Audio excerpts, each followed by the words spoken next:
Olá, meus irmãos, minhas irmãs, queridos e amados do Senhor. Quero cumprimentá-los com a graça e a paz do nosso Senhor Jesus Cristo. Que bom podermos, ainda que à distância, continuarmos juntos e agradecendo a Deus pela recuperação do Burton, do Olavo, da Marina, da mãe de Marina e a bênção de Deus em todos esses queridos. Continuamos clamando aí pelo Maurício, pelos que estão aí fazendo seus exames, acompanhando o pedido do Burton em relação ao seu chefe, que está muito ruim no hospital. Nós continuamos a orar, a cobrir todas essas pessoas e pedidos de oração em nome de Jesus. Quero te convidar a abrir a palavra do Senhor, o texto de Isaías, livro do profeta Isaías, capítulo 6. Livro do profeta Isaías, capítulo 6, versículos de 1 a 10. Isaías, capítulo 6, versículos de 1 a 10.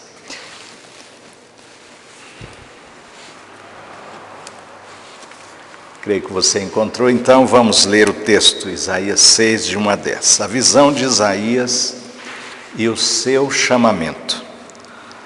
No ano da morte do rei Uzias, eu vi o Senhor assentado sobre um alto e sublime trono, e as abas de suas vestes enchiam o templo.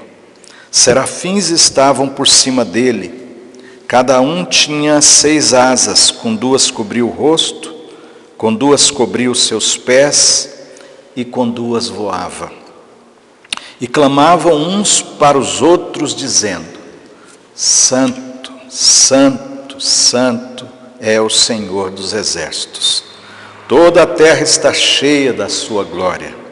As bases do limiar se moveram à voz do que clamava, e a casa se encheu de fumaça. Então disse eu: ai de mim, estou perdido, porque sou homem de lábios impuros, habito no meio de um povo de impuros lábios, e os meus olhos viram o Rei, o Senhor dos exércitos. Então um dos serafins voou para mim, trazendo na mão a brasa viva que tirara do altar com uma tenaz. Com a brasa tocou a minha boca e disse: eis que ela tocou os teus lábios. A tua iniquidade foi tirada e perdoado o teu pecado. Depois disso ouvi a voz do Senhor que dizia: a quem enviarei? E quem há de ir por nós? Disse eu: eis-me aqui, envia-me a mim. Então disse ele: vai e dize a este povo: ouvi, ouvi e não entendais. Vede, vede, mas não percebais. Torna insensível o coração deste povo, endurece-lhes os ouvidos e fecha-lhe os olhos, para que não venha ele a ver com os olhos, a ouvir com os ouvidos, a entender com o coração, e se converta e seja salvo. Vamos orar ao Senhor, vamos curvar nossa fronte, vamos pedir a Deus que fale conosco, vamos clamar ao Senhor que aqueça a nossa fé, renove o nosso coração, que Ele nos alimente com o pão do céu, para o nosso renovo de vida na presença dEle. Oremos ao Senhor. Deus santo e amado, nós nos prostramos diante do Senhor agora como igreja do Senhor espalhada nessa cidade. Ó Deus, em cada lar, ó Deus, em cada lugar onde estiver cada um dos teus filhos, que o Senhor ouça o nosso clamor, para que o Senhor não deixe o nosso coração se esfriar, Senhor, não deixe o nosso coração ficar distante do Senhor, não deixe-nos, ó Deus, ficarmos sem a tua presença, sem buscarmos o Senhor, sem estarmos diante da tua face, onde temos renovo e vida, Senhor. Eu oro em nome de Jesus, renova a nossa fé, o nosso vigor espiritual, a nossa alegria de estarmos caminhando com o Senhor em nome de Jesus. Traga a nossa mente cativa ao Senhor agora, fala conosco em nome do Senhor Jesus Cristo. Amém, amém e amém. Amém. Queridos, esse é um texto bastante conhecido, não é? Isaías capítulo 6, esse texto glorioso do chamado de Isaías, do seu encontro com Deus e da graça que ele recebeu e da sua então vocação.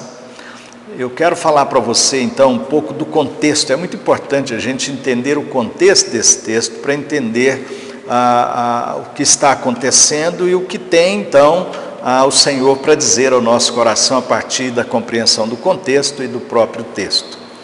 Nós iniciamos o texto lendo aí que no ano da morte do rei Uzias. Que ano foi esse? Mais ou menos aí 740, por volta de 740 antes de Cristo. Havia um esfriamento espiritual imenso, porque o que aconteceu? Uzias teve um reinado extremamente abençoado no começo, extremamente abençoado. Ele temeu a Deus, ele buscou o Senhor de todo o coração, e diz a palavra que a fama dele correu por todas as regiões e ele se tornou extremamente rico. Mas quando a fama cresceu, ele quis oferecer sacrifício, oferecer o incenso no templo, e ele tomou o lugar do sacerdote, quebrando com a lei de Deus, e ele se ufanando, aquela história, não é? Mas eu sou o rei não é Deus. As pessoas não devem ter soberba, orgulho, e justamente nesse processo ele enfrenta os sacerdotes, ele insiste na sua rebeldia, e ele então é tomado por lepra, e afastado do seu reinado, e vai viver distante do povo, na sua vergonha, na sua enfermidade, e ele não quebranta o seu coração, não há arrependimento, não há mudança, não há graça de Deus diante de tudo isso, em que ele deu as costas para o Senhor. E vai então entrar um processo, infelizmente, de grande esfriamento no povo de Deus, grande esfriamento, a tal ponto que os primeiros 6 capítulos de Isaías estão revelando muito desse tempo. E eu quero destacar aqui no capítulo 5, nessa introdução, justamente falando desse contexto que é tão importante. Ele fala aqui de 6 ais do coração de Deus para com o seu povo naquele tempo. Ai dos que ajuntam casa a casa, versículo 8 do capítulo 5. Ai dos que ajuntam casa a casa, reúnem campo a campo até que não haja mais lugar, e ficam como únicos moradores no meio da terra. O egocentrismo, não é? Essa riqueza ilícita, cheia de egoísmo, de egocentrismo, ficam como únicos moradores da terra. Versículo 11, ai dos que se levantam pela manhã e seguem a bebedice, e continuam até a noite, até que o vinho os esquenta. O vinho ou qualquer outro tipo de entorpecente, qualquer tipo de dependência química, qualquer tipo de coisa que tira a pessoa completamente da sua mente sã, da sua vida normal, e que destrói a sua vida. Ai desses que se levantam pela manhã e a sua vida é levada, dominada pelos vícios. Isso estava acontecendo no meio do povo de Deus. No versículo 18, ai dos que puxam para si a iniquidade com cordas de injustiça e o pecado como com tirantes de carro. Terrível, queridos. Pessoas que estavam puxando para si a iniquidade com cordas de injustiça. Ai destes, a corrupção domina, corrupção política, moral, a injustiça, o roubo do pobre, da viúva, do carente de justiça. Versículo 20, ai dos que ao mal chamam bem, e ao bem mal, ai destes. Ai dos que são sábios a seus próprios olhos e prudentes com seu próprio conceito. Ai dos que são heróis para beber vinho e valentes para misturar bebida forte. Então tudo isso aqui estava acontecendo no meio do povo de Deus. Corrupção moral, injustiça, domínio de vícios e o egocentrismo, enriquecimento ilícito e egocentrista, pessoa pensando só em si mesma e o outro é apenas um alvo de onde eu posso tirar alguma coisa. E esse era o momento. Isaías está ali vendo tudo isso e ele vai entrando em choque com todo esse momento no qual ele está vivendo e que o povo de Deus está vivendo, até que ele vai à presença de Deus. Até que ele se encontra, nós não sabemos se ele foi ao templo, possivelmente tenha sido no templo, mas não temos essa certeza. O fato é que ele está na presença de Deus. O fato é que ele se encontra na presença de Deus. E o que acontece então na presença de Deus? O que acontece quando Isaías se encontra na presença de Deus? É isso que eu quero então trazer a respeito da vida de Isaías e trazer de Deus para o nosso coração, diante da presença de Deus. Diante da presença de Deus, a importância de estarmos diante da presença de Deus. Primeiro aspecto que observamos aqui, justamente, queridos, é que diante da presença de Deus, ele diz: vi o Senhor, eu vi o Senhor, assentado sobre um alto e sublime trono, e as abas de suas vestes enchiam o templo, serafins estavam por cima dele, cada um tinha 6 asas, com 2 cobriu o rosto, com 2 cobriu seus pés, com 2 voava e clamavam uns para os outros, dizendo: Santo, Santo, Santo é o Senhor. Santo, Santo, Santo é o Senhor dos exércitos. Toda a terra está cheia da tua glória. Diante da presença de Deus, o primeiro aspecto que observamos aqui é que nós temos este encontro, nós percebemos a soberania de Deus, percebemos a soberania de Deus. Eu vi o Senhor assentado num alto e sublime trono, e nós vemos também a santidade do Senhor, a soberania e a santidade. Diante da presença de Deus, percebemos a sua soberania e a sua santidade. Deus está assentado no trono, queridos. É isso que Isaías vê. Apesar dos desmandos, de todo essa perdição do rei e do próprio povo, como se tornou o coração do povo naqueles dias. Nós temos essa tendência de deixarmos a presença de Deus quando as coisas estão difíceis. Começamos a olhar só para os problemas, para os conflitos, para as injustiças, e o nosso coração começa a ficar angustiado, começa a ficar deprimido, começamos a ficar em trevas, perdidos, e começamos a ter tendência de buscar consolo em bebidas entorpecentes, ou ser egoísta, ter medo, né? A gente passa a ter medo e começa, então eu tenho que juntar, eu tenho que ajuntar, eu tenho que ajuntar. Tudo isso estava acontecendo porque o povo tinha perdido o olhar em relação ao Senhor. E por causa disso olhavam só para si mesmos, para os seus problemas. E Deus continuava no trono, Deus continua no trono, queridos. Deus está assentado no alto e sublime trono. No centro do universo há um trono, e ele não está vazio. Deus está sentado no trono, reinando sobre tudo e todos.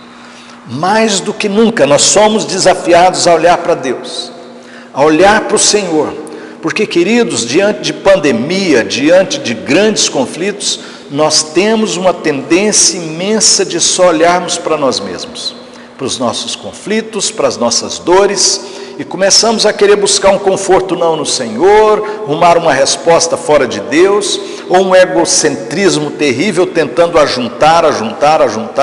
Olha que texto tremendo. Ai dos que ajuntam casa a casa, reúnem campo a campo, até que não haja mais lugar, e ficam como únicos moradores no meio da terra. Pessoas egocentristas que têm medo: eu vou passar fome, eu tenho que juntar, não posso repartir, eu não olho o outro, eu não vejo o outro como alguém que eu possa abençoar, eu só vejo a mim mesmo, minhas necessidades, minhas aflições, minhas angústias, minhas dores. Não é errado ver suas dores, não é errado clamar ao Senhor, não é errado se preocupar com as suas necessidades dentro daquele limite possível, mas nós precisamos lutar contra o egoísmo, nós precisamos perceber que diante da presença de Deus, se nós nos voltarmos para Deus, na presença de Deus nós vamos ter esse renovo, dessa convicção, dessa percepção de que Deus é soberano, de que Deus continua sentado no trono e reinando, ainda que aparentemente o caos domine.